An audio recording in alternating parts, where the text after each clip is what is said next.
All right, well, we are dealing with the life of David. By the way, my chief challenge this morning is going to be not to trip over those, so if I just kind of go down, you'll know what happened. But anyway, we looked last week at the immediate aftermath of David's relationship with Bathsheba, and then, of course, Uriah, and that was when Nathan showed up some months later, maybe upwards of a year later, and confronted David. So for a full year, he was dealing with this cloudy conscience. That's a long time to be just getting along, not really feeling like things are where they ought to be, and yet not having the gumption to come out and face the music as he should have until Nathan finally forced his hand. Nathan, of course, said to David that he was going to be feeling the consequences of what he had done for some time, that the sword would not depart from his house.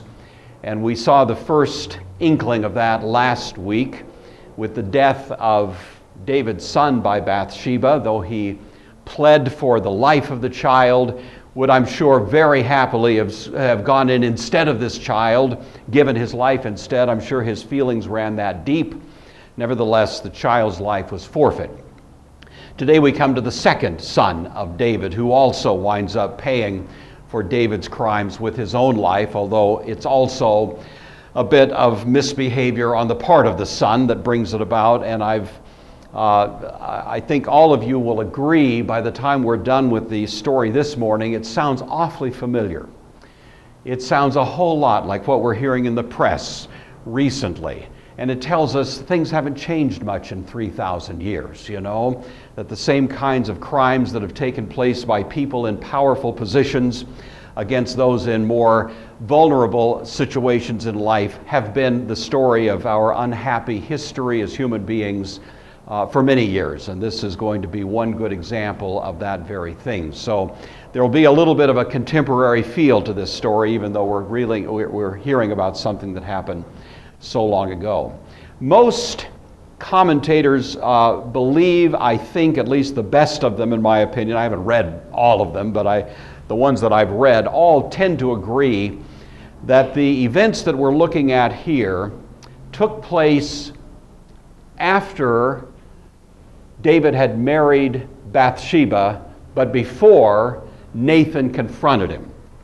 So it takes place in that window period, and it makes part of the story make a bit more sense if we see it in that light. We don't have conclusive evidence biblically for that, but certainly the circumstantial evidence and the innuendo of the stories tends to suggest that. So I'm going to assume that, but I want to do that with the caveat that that's a little bit of speculation on the part of the teacher right now and other commentators who've looked at it as well.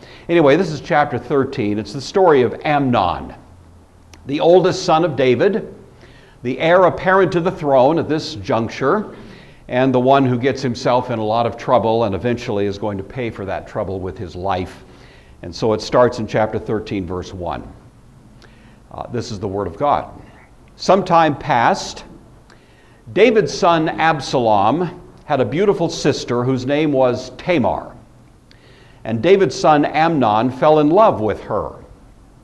Amnon was so tormented that he made himself ill because of his sister Tamar, for she was a virgin, and it seemed impossible for Amnon to do anything to her.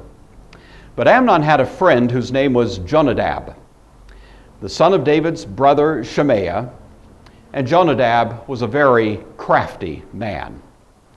He said to him, "Son of a king, why are you so haggard, morning after morning? Please tell me."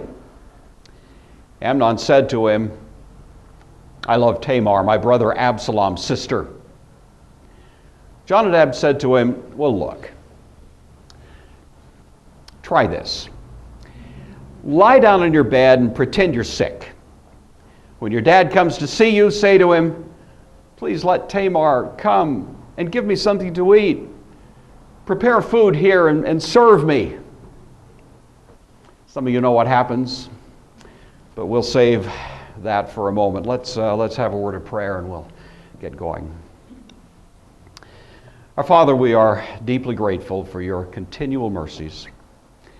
We thank you for a beautiful new day that reminds us of the grace that comes from you every day.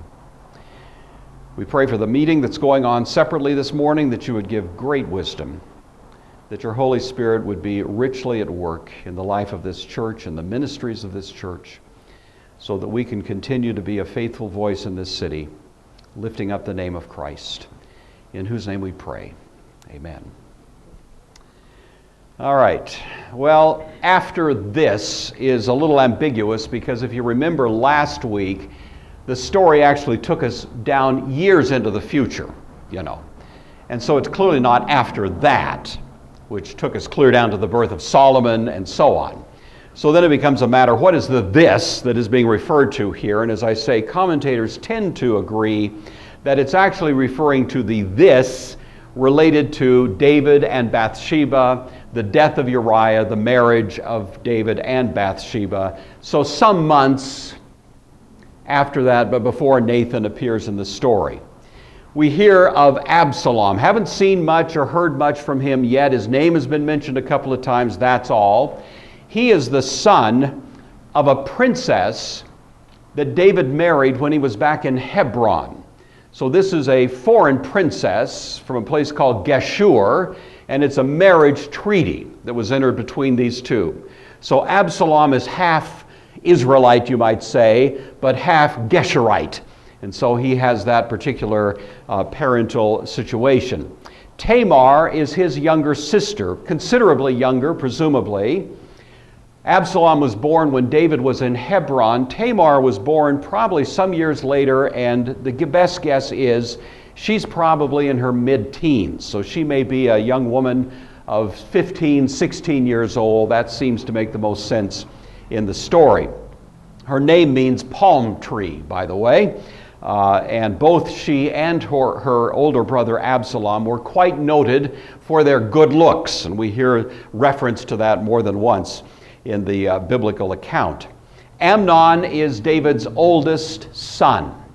He was born of a woman whose name is Ahinoam, about which we know virtually nothing, except that she was the earliest wife after Michal, the daughter of Saul. Remember, Michal was given to someone else. David married Ahinoam. We're not sure if it was quite before or after his marriage to Abigail, but probably a little before. The biblical account doesn't tell us definitively. And so the firstborn son to David is Amnon. This is the one who, all things being equal, would eventually be the king. And that's an important little factor in the way the story plays out. He has a fair amount of prestige in the family precisely because many people regard him as the future king. And so he gets away with some things that others might not. It's probable, although we don't have any biblical warrant for this, that in the extended family dynamics that surround the palace and the king and all of the family get-togethers, that sort of thing, that there had probably been, on the part of Amnon, who's about 10 years older than Tamar, a little what we might call innocent flirtation. You know how it is. Cousins sometimes do that. That's kind of the way this was viewed. Half-siblings, sometimes viewed as family, but extended family, and so we can imagine that there was a little bit of history to this, and it may very well be that Tamar herself was somewhat flattered at getting attentions from someone who had this likely, career expectation of being the next king. And so if you can just kind of imagine this, I don't think it takes much imagination for us to sort of figure out that there may have been something of this going on. I am on purely speculative grounds here, you understand that. But you just kind of read into the story a little bit just to kind of make sense of it. And at least it seems that something of that probably is at least informing the overall drama. Well, Amnon, for whatever reason, let this innocent flirtation, if there was such a thing, become a little bit more obsessive than it should have been, became so distressed that he became sick.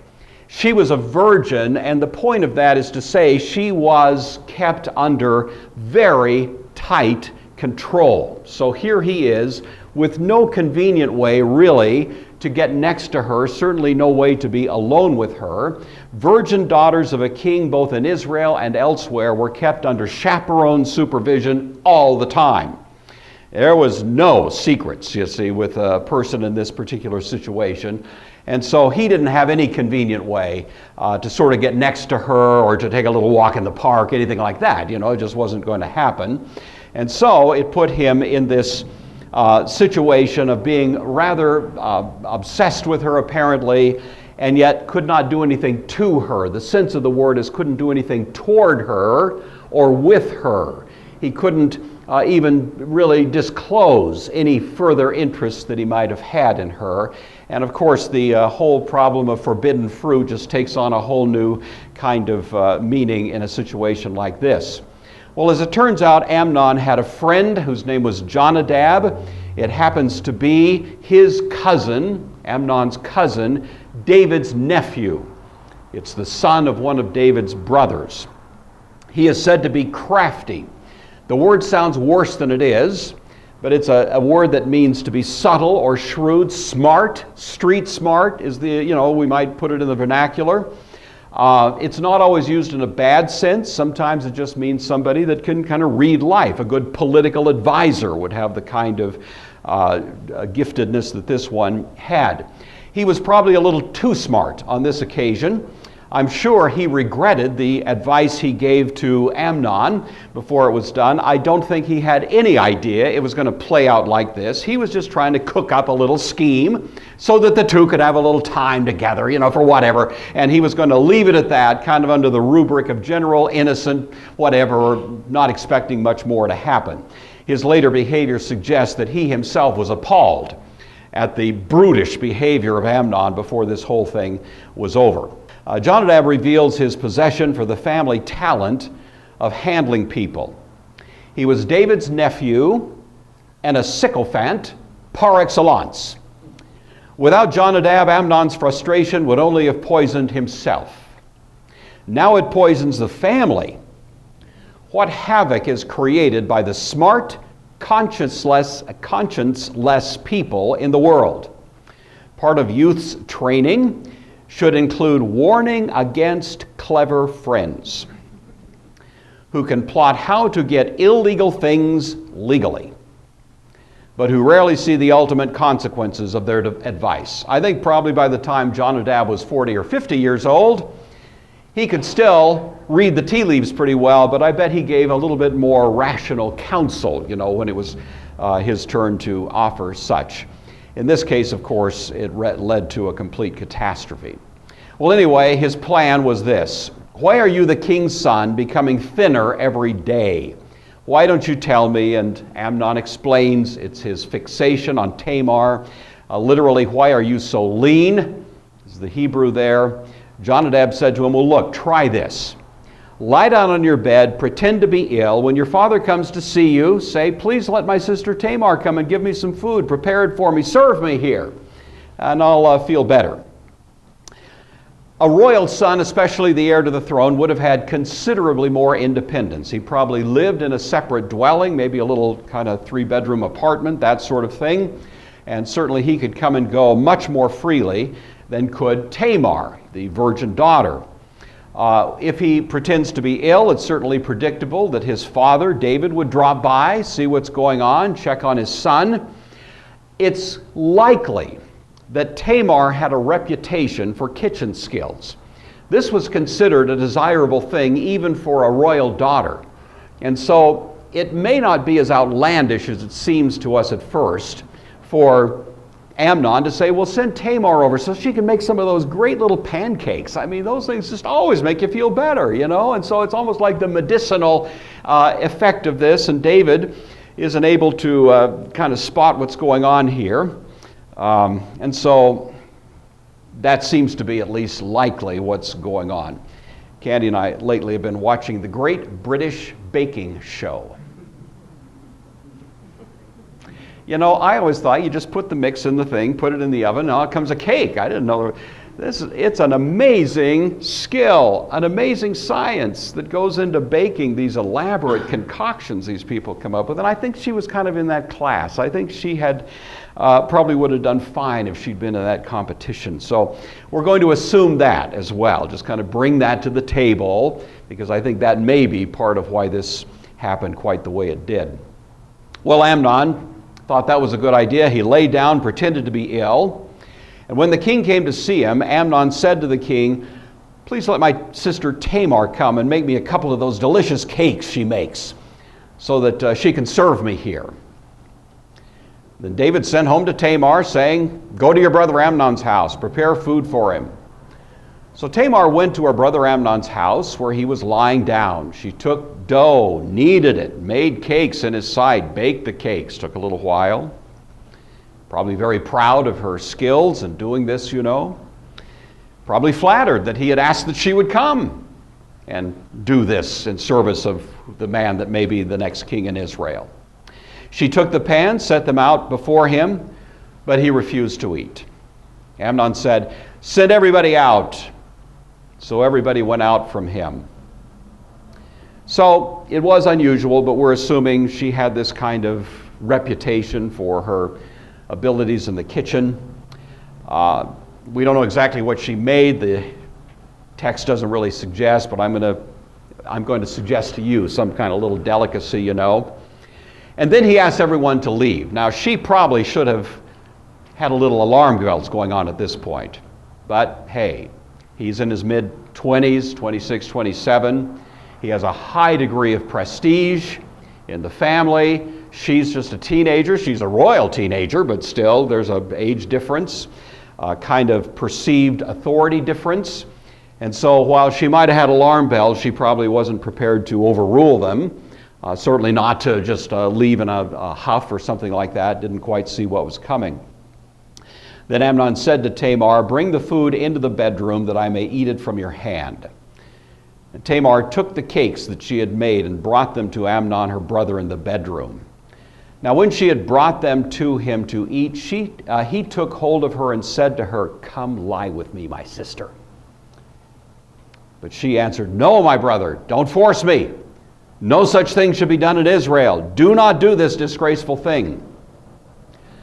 All right, there's probably more going on here than just this immediate request, but you can imagine he's calculated this. He may not quite have planned to do this, but now he's alone with her. They're in the bedroom. You know, I'm not going to make this an R-rated Sunday school lesson, but I think your imaginations can probably figure out he's using every solicitous kind of appeal to her. "Hey, it's not a big deal. Come on, you know, no one's going to know. Come on, just, you know," and he's kind of appealing to her in that sort of way. And she, of course, to her credit, is resisting, as rightly she should. "Don't force me," and the texture of the word "force me" is "don't humble me." It's not force as in physical violent force. I don't think she saw that coming yet, but more just "don't put me in this position of forcing me to lose, you know, my reputation," sort of that idea.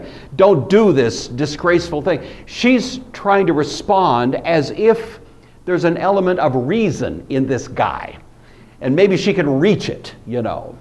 A little naive on her part. She doesn't realize what a you know, brute he's going to turn out to be, and so at this point she's still trying to get out of this, saving face for him and maybe for herself as well. She's trying every argument she can think of. "Where would I take my shame? As for you, you'd be like one of the fools in Israel. Please speak to the king. He wouldn't withhold me from you."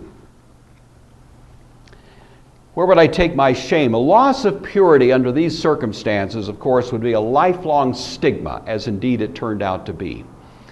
And so she is fearing for her whole situation as a royal virgin daughter of the king, as to what the consequences would be if this thing played out the way he's trying to persuade her. "You would be as one of the fools." This is not the normal word for fool. It's a word that is attached to someone who is a fool because they are undisciplined, unchaste, unable to manage their own passions, their own impulses. And so they're viewed as kind of a victim of their own inner lusts. So that's the sense of the word. And she's saying that's what you're going to be regarded at if you keep pushing this point.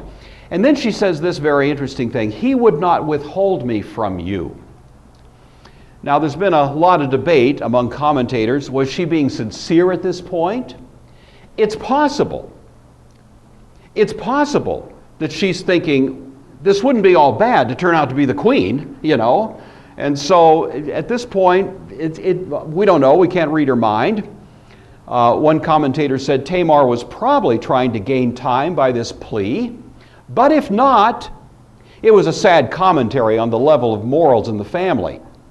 David had lost the moral high ground, and in that atmosphere it appeared that, as Cole Porter put it, anything goes. This is why the old advice, do what I say, not what I do, rarely has much effect. I'm going to soften up that comment slightly, because actually in the ancient Near Eastern world, not in Israel, but not far from it, marriage to half-sisters was not considered an illegitimate or immoral thing. Abraham, the patriarch, was married to his half-sister. You know that, Sarah. And so that kind of thing, we of course recoil from that, and for good reason. But at that particular time in history, that wasn't necessarily viewed as a facially just abhorrent thing. You can't imagine anything worse. You know, nothing like that. It wasn't viewed as incestuous, for example. And so we don't know what's in her mind. We certainly know she wasn't wanting the, what actually happened here, but whether she was actually trying to, get some advantage out of this herself, who knows? I'm leaving that purely to your speculative thoughts at this point. One way or another, it didn't work out well. He would not heed her voice. Being stronger than she, he forced her and lay with her. Then Amnon hated her exceedingly, so that the hatred with which he hated her was greater than the love with which he loved her. And Amnon said to her, "Get out of here." So, allowing his passion in the moment to overrule anything that was left of common sense, he assaults her, he rapes her. That's the way the text reads, that's the way we have to take it. So at this point, of course, the entire situation changes. As soon as it's over, as soon as any semblance of recognizing what he has done comes back into his head, he realizes, of course, number one, he's committed a capital crime, and number two, that the only way to get out of it is to blame her. And so, rather than owning up, which would have been the manly thing to do, even though he'd done a horrible thing, he says, "It's your fault. You came in here with this plan. You came in here planning to seduce. You get out of here, you bad woman," you see. One commentator said, "So violent passion transforms to violent revulsion," reflecting a theme the world's poetry has often mentioned and showing how close together lie the spring of love and hatred. He wants to paint her as the seducer, himself as the victim, and of course all of that is probably flowing from a bit of self-loathing that had to come flooding in almost immediately following this particular crime. Amnon despised himself and turned the anger of his guilt on his sister. It's not uncommon for psychology to deal with men and women who go through life driven by the curse of conscience. Conrad's Lord Jim, which I'm sure some of you have read, pictures the lifelong torment of a soul who violated his own code. The only therapy for such a broken soul is forgiveness, not the blame game that Amnon, of course, is resorting to here. She now says, "No way. You're trying to get rid of me now? No way. This evil of sending me out is worse than what you just did to me." But he would not listen to her. So he forces her, he blames her, doesn't offer to do anything in consideration of what he's just taken from her. It's monstrous. It's despicable.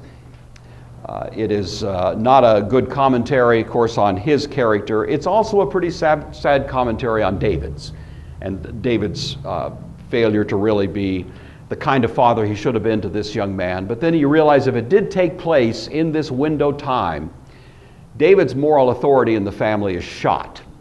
And in some ways, what Amnon has just done is not all that dissimilar to what David had done toward Bathsheba not that long ago. And so you have a little bit of a son following in the footsteps of his father. So Absalom, as you probably know, is eventually going to take the life of Amnon, and we might scratch our heads a bit as to whether that was quite the right thing to do, but I don't think anyone would really doubt that Amnon got what he deserved. This was not any point where a great deal of sympathy would rise for him. Well, Amnon called the servant who was attending him and said, "Get this woman out of here and lock the door behind her." Now she had on a robe of many colors, for the king's virgin daughters wore such apparel. And his servant put her out and bolted the door behind her. Then Tamar put ashes on her head, tore her robe of many colors that was on her, laid her hand on her head, and went away weeping bitterly. She is being forced out as if she were the one utterly at fault for this, and at least in the moment, she probably assumes that's the way it's going to be understood. She doesn't have either the maturity or the savvy to understand that she's not quite in as bad a situation as she thinks. She's believing this guy who's the heir to the throne can have it any way he wants it, and she has been utterly devastated beyond words by this. No attempt to conceal her anguish. She goes to the only safe harbor she can think of, her big brother, who's about a year or two younger than Amnon, and she goes to his house, shows up on his doorstep. He puts it together in a heartbeat. "Has Amnon, your brother, been with you? Hold your peace, my sister. He is your brother. Don't take this to heart." So Tamar remained desolate in her brother Absalom's house. When Absalom said to her, "Hold your peace," what's packaged in that is, you don't take any action. You stay here.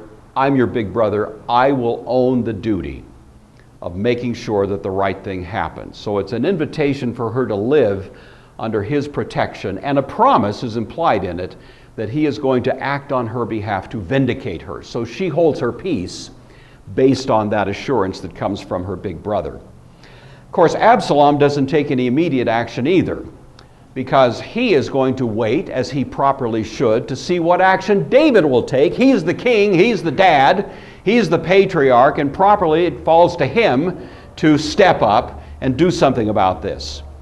So Tamar remains desolate. Absalom waits day by day, and with each passing day, his rage increases both toward Amnon and toward David, because David is not doing anything except, verse 21, getting mad. When David heard all these things, he was very angry. The Septuagint adds, not in the Hebrew, the translators couldn't resist inserting into the text, "But he did not punish Amnon, his son." The crime that Amnon committed under Jewish law was a capital crime. It deserved and could easily have been executed as a capital offense and prosecuted, I should say, and he could have been executed for it. What did he get? He got a tongue lashing. David was mad. And you can imagine when he was in there yelling at his son, you could hear it 3 blocks away, as David was uncorking every conceivable thing he could say about the idiocy and the evil of what his son had done. But of course, David was not in a great position to throw rocks. And so he's not going to do anything more than simply yell at his son, but he doesn't punish his son. One commentator said, "This is the anger of moral impotence." David thought he was in no position to do anything but just get mad. But parental fury as a substitute for calm discipline only fuels the flame of bitterness in the children.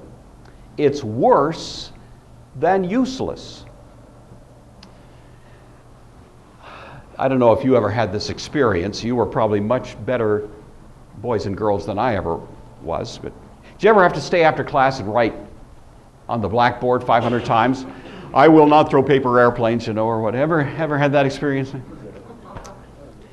If I could just have my way for, half an hour or so, I would make about 50 million parents in America write on the blackboard 500 times these words: parental fury as a substitute for calm discipline only fuels the flame of bitterness in the children. It's worse than useless. Parents that scream at their kids without taking any meaningful, sane, calm, cool action with respect to the misdeeds, the inevitable misdeeds of their children, just make it worse. There's a lot of angry adolescents across America. How many of them do you suppose have been treated to this kind of parental discipline? True discipline, he continues, mediates the justice of God and the mercy of God, leading to repentance and reconciliation. The Bible has an ethic for parenting. I know you all know this, but it's the perfect moment to just remind ourselves of it, that parenting is an important business, and God in His wisdom has given us guidelines and warnings. And one of the warnings is don't simply make your kids mad, you see. Paul says, you fathers, don't provoke your children to wrath, but bring them up in the training and the admonition of the Lord. And so David's failing in the first instance is compounded now, you might say, by a failing in the second instance for not doing what should have been done. What it should have been done, it could have been capital punishment, but not necessarily. But it could have been something pretty severe. It could have been something that would have sent a message, you see. But what is it? It's just David losing control, screaming his head off, and doing nothing meaningful. Well, Absalom, a little cooler, spoke to his brother Amnon neither good nor bad. Poker face. Absalom hated Amnon because he had forced his sister Tamar. But, unlike his father, he hid his rage. So his inscrutable face hid rising murderous anger. One said the murderous silence of Absalom was in high contrast to David's reaction. David probably said a good deal to Amnon, but did nothing. Absalom said nothing, but did a great deal. David had the right and duty to speak the word of salvation and to perform the act of justice. He did neither. He said too much without doing the right thing. Absalom said nothing and did the wrong thing. Well, months go by, 2 years go by. Absalom never betrays what's in his heart. 2 full years later, Absalom had sheep shearers in Baal Hatzor, which is near Ephraim. So Absalom invited all the king's sons. You probably know that sheep shearing was a time of high festivity. It's like the harvest. It's like when you get all the payoff for all the work you've done through the year. So it's a big celebration. People are expected to come and kind of have a party atmosphere in this time of festivity. Baal Hatzor is a location about 8 miles north of Jerusalem. It was Absalom's private estate. And it's here that he's planning to carry out what David had never been willing to even contemplate. One said the patience of vengeance was a family characteristic. While Joab usually acted swiftly and decisively, David could bide his time, advising Solomon to bring punishment on Shimei for insults years before. That's a story we'll look at later separately. Amnon was a dim-witted fool who acted swiftly to fill his appetites, a little like Esau. Both Amnon and Esau were easy prey for brothers of much greater cunning who played for much higher stakes. You know the story of Esau, and in some ways you see a little bit of it repeated here. Well, Absalom came to the king. Remember, it's a festivity, high celebration. Amnon goes cheerfully enough to the king and says, "Kindly note, your servant has sheep shearers. Please, come with your servants and go out to join in the party." But the king said to Absalom, No, my son. We're not all going to go. It'd be too much of a burden for you to entertain all of us is the idea. He urged him. Absalom urged him. But he would not go, but he blessed him. Now the force of this is that Absalom is having a big party. He probably knows David won't come. But he wants to extend the invitation because it creates the right impression. David buys it. To say it blessed him actually means he gave him probably a lavish gifts, food and stuff to help out with the celebration, though David is not going to go. So David, off his guard here, he probably thought when this thing first happened that Absalom would do something. That's probably was on his mind. He knew Absalom had that sort of family situation, that you might expect that from him. Nothing happened. Absalom just kind of goes about his merry way. Time passes. David probably began to think, well, I don't know, maybe he got over it. Maybe time heals wounds. David has been ineffective. He expected Absalom to do. Absalom hasn't done anything. It's kind of a swirling, dark, unhappy situation. Well, Absalom says, well, look, Your Majesty, speaking to his father, if you won't come, then at least make sure that Amnon goes with us. And the king said to him, well, why should he go? Why do you want to make sure he's out there? But Absalom urged him, so he let Amnon and all the king's sons go with him. Now again, you would think David would have kind of sensed something was up. Make sure Amnon's there. But I think the way Absalom sold it was, look, I know that Amnon and I have had some, difficulty in our relationship. We've been through a little bit of a rough patch. But I just want to make sure that he knows there's no hard feelings. Come on, let's let bygones be bygones. Come on, let's have all the sons out there. If you're not going to come, king, at least make sure that all the sons are there to help in this big celebration. And apparently, David bought it. He may have had a little suspicion, but he allows himself to be maneuvered by his very bright son, and so Amnon goes. Amnon, I think, is clueless, personally. Absalom made a feast like the king's feast. Then Absalom commanded his servants, watch when Amnon's heart is merry with wine, and when I say to you, strike Amnon, kill him. Don't be afraid.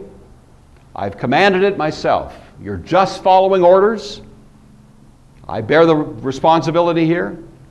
Be courageous, be valiant.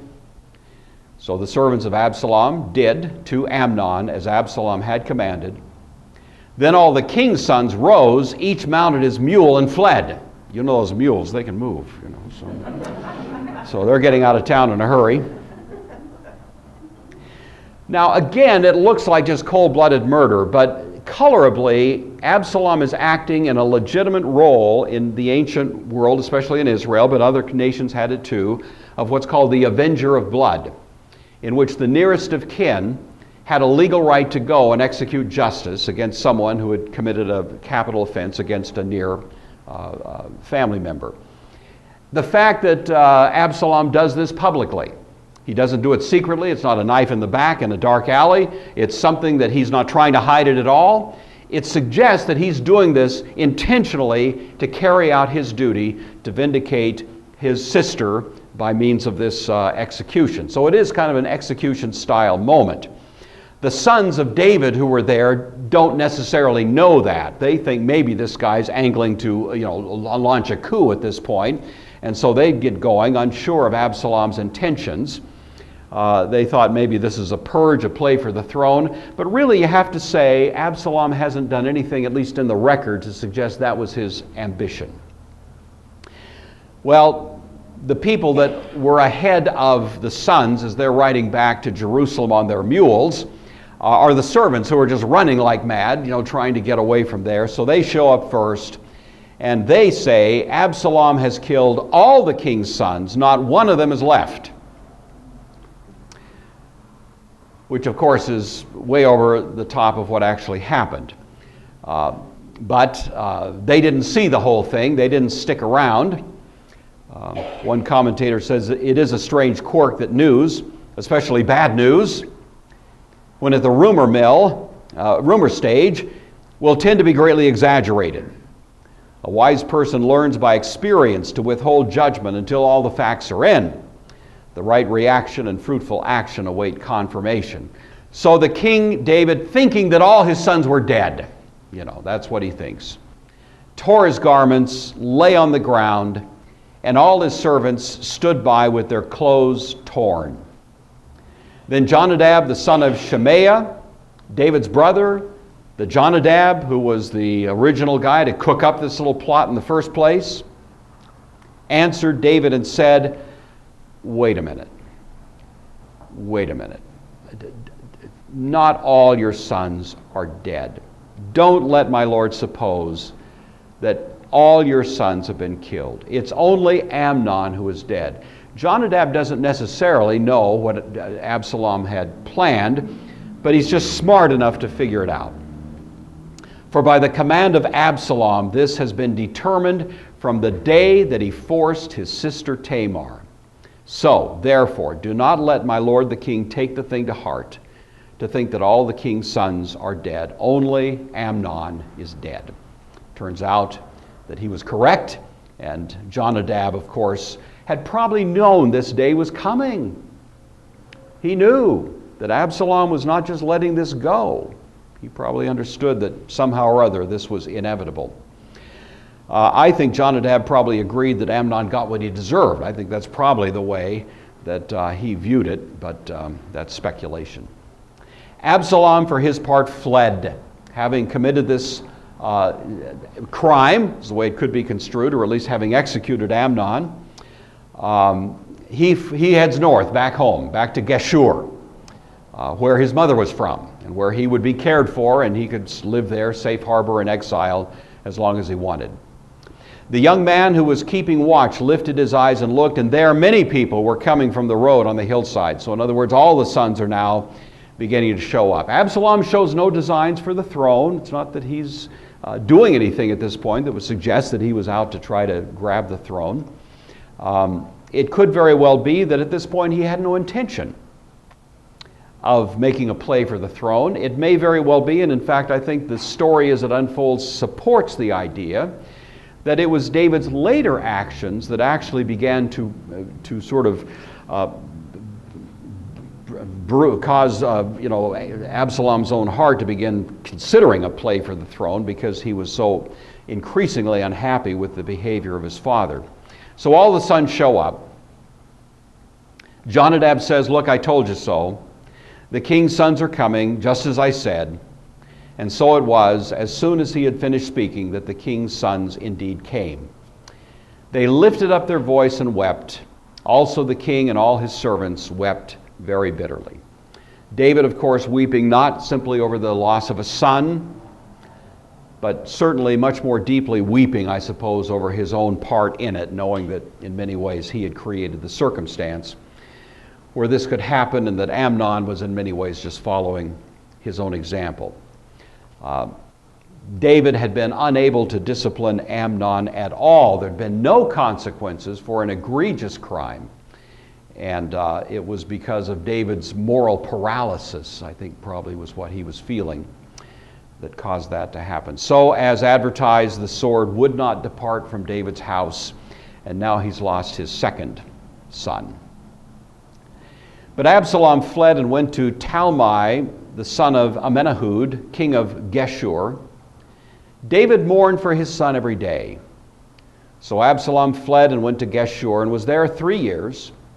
And King David longed to go to Absalom, for he had been comforted concerning Amnon because he was dead. We don't know exactly what David wanted from Absalom. Did he just want to restore the relationship? Did he want to bring him to justice? That remains a little bit doubtful, but David's later action suggests he hadn't really resolved it himself, and he was still kind of twisting in the wind in some ways in his relationship. In any event, Joab figured out it is not healthy to have a very popular son, Absalom, who is well loved in the community and is actually, in many people's minds, justified in what he had done to Amnon, which is now common news, well known. He was popular. And Joab realizes there's beginning to be a division in the house. People are beginning to rally a little bit to this Absalom, who's out of town in exile, and yet even in his absence, he's beginning to develop a little bit of popular support. And so Joab figures out a way to engineer the return of Absalom. We're going to look at that next week. By the way, again in this room. Okay, so we're 2 weeks in here. So even after Absalom did return, David has this kind of resentful attitude, refuses to see him. It just makes things go from bad to worse. David had no will to prove his love for Absalom by the redemptive act of disciplined forgiveness. He was rather developing a curious ability to be resigned to a death which was the result of his own ability to act. He was wrong on both counts, saying, I love Absalom but could do nothing about it. I'm resigned to Amnon's death because there's nothing I could do about that. He could have done much about both. It was the paralysis of pride. For David to act would require that he himself admit his sin, his failure, and thus participate in the discipline and forgiveness he himself received. So David's still not at his best. Even though he's dealt with Nathan, even though he's repented, he's written Psalm 51, you still see that there's a lot of things there that are not altogether healthy. All right, wrapping up. 3 people I want to highlight and what we can learn from them here. David teaches us that the actions of leaders inevitably set the bar for those who follow, whether parents, presidents, or pastors. Isn't it true? Whatever the people who are in high visibility do tends to become the bar. Set the bar high, you get one effect. Set it not so high, you get a different effect. David's learning that the hard way. Jonadab teaches us that clever strategies are never a substitute for a calm, steady policy of doing the right thing with integrity. Jonadab was a smart guy, but he was a little too smart. The way he should have responded to Amnon was very different than planning a little sort of